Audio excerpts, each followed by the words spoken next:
Ladies and gentlemen, dear guests, let me introduce the first speaker of today's ceremony.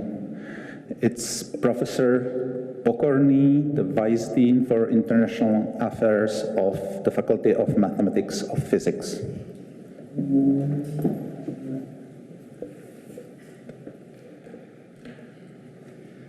Distinguished representatives of universities, Your Excellency, Ambassador, representatives of embassies, representative of Ministry of Education, Youth and Sports, representative of Research and Development Council, dear students, dear guests, ladies and gentlemen. I am pleased to welcome you at Faculty of Mathematics and Physics at Charles University in Prague. It is a great honor for us to participate in organization of the Erasmus Mundus Master Program in Language and Communication Technologies.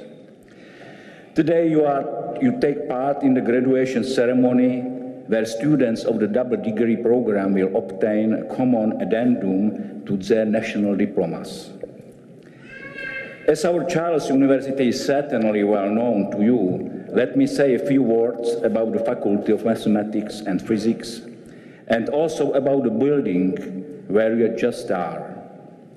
The faculty, one of 70 faculties of the university, is composed from 3 schools: School of Mathematics, School of Physics, and School of Computer Science, whose building is the venue of this ceremony.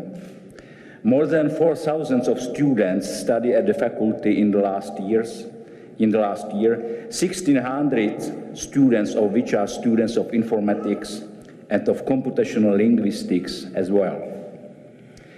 Concerning the building where you are, it is called House for Professed.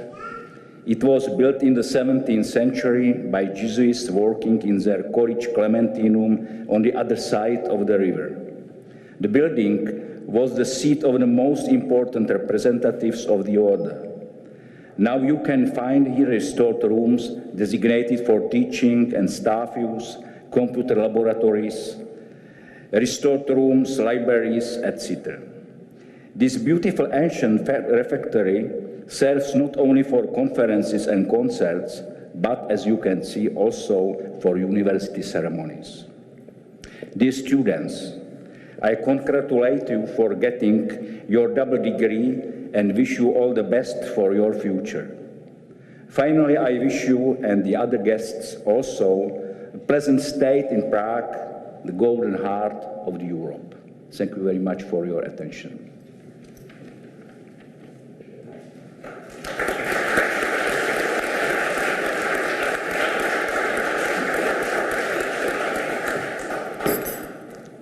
I would like to invite the second speaker, Mr. Petr Černíkovský from the Ministry of Education of the Czech Republic. Excellencies, faculty members, graduates, distinguished guests. I'm delighted to say a few words on behalf of the Czech Ministry of Education on this happy occasion.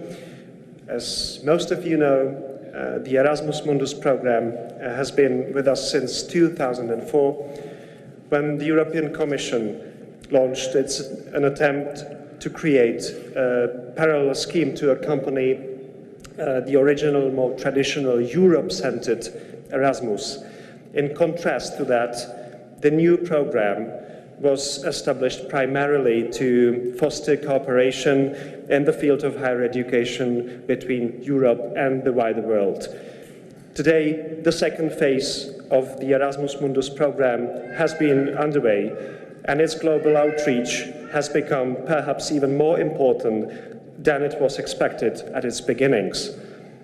Fair numbers of high-quality projects have been submitted, and over the years the program has gradually created Europe's prominent network of academic excellence.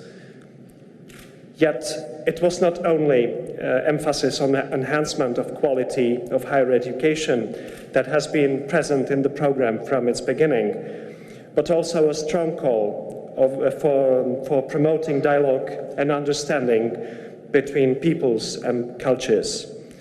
I believe that the European Master Program in Language and Communication Technologies is by its very nature a fine example of a project capable of addressing both of these challenges.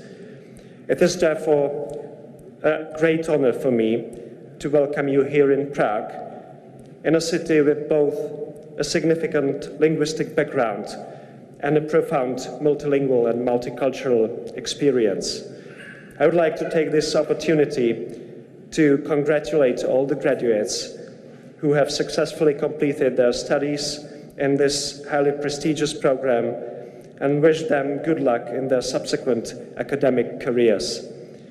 Of course, I also wish to congratulate all the present academic institutions and their faculty members for having brought this truly international project into life. So, again, from me, enjoy your stay in Prague. Good luck, and thank you for your attention.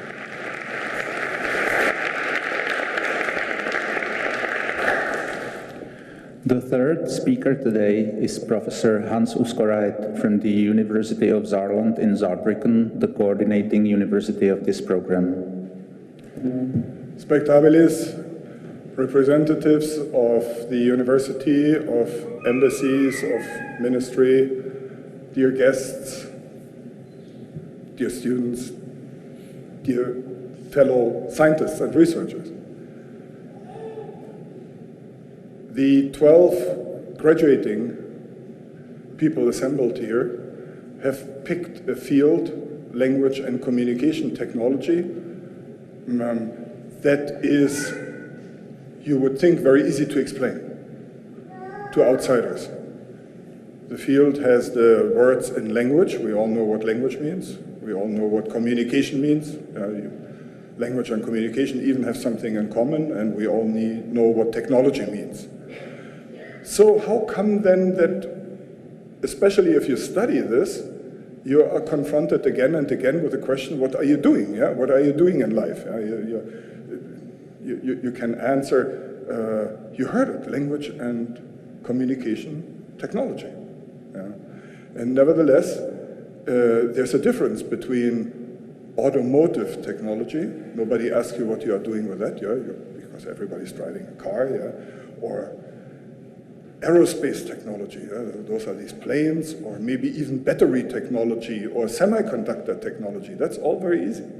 Yeah, but what do the people in language and communication technology really do? Yeah? How do they become useful?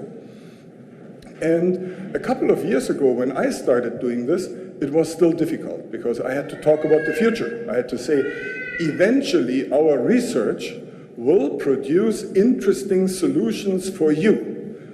And then people said, what will they be? And we don't need any of these solutions. And we could say, yeah, the customer never knows what the customer needs, yeah, but we know you need it. Yeah? Eventually you will have it. And in the meantime, the picture has changed. Now actually the products, the fruits of language and communication technology are surrounding us, and still we have not managed to have a good brand name. Our brand is still not recognized. You cannot go out in the street and say, point at 3 things that language and communication technology has brought to society. People simply don't know. Maybe one of them will say, Google Translate. But this is already a very smart and informed person. Yeah? Most people will not even know what to say. On the other hand, this technology is surrounding us. We have spell and grammar checkers in Microsoft Word. We have voice dialing on the cell phone, web search in Google, speech generation in game software, optical character recognition, semantic text classification, just the company Autonomy, their software, speech control in cars, voice dialogue in call centers, and so on. But for some reason, people don't really bring this together because it's in numerous different products.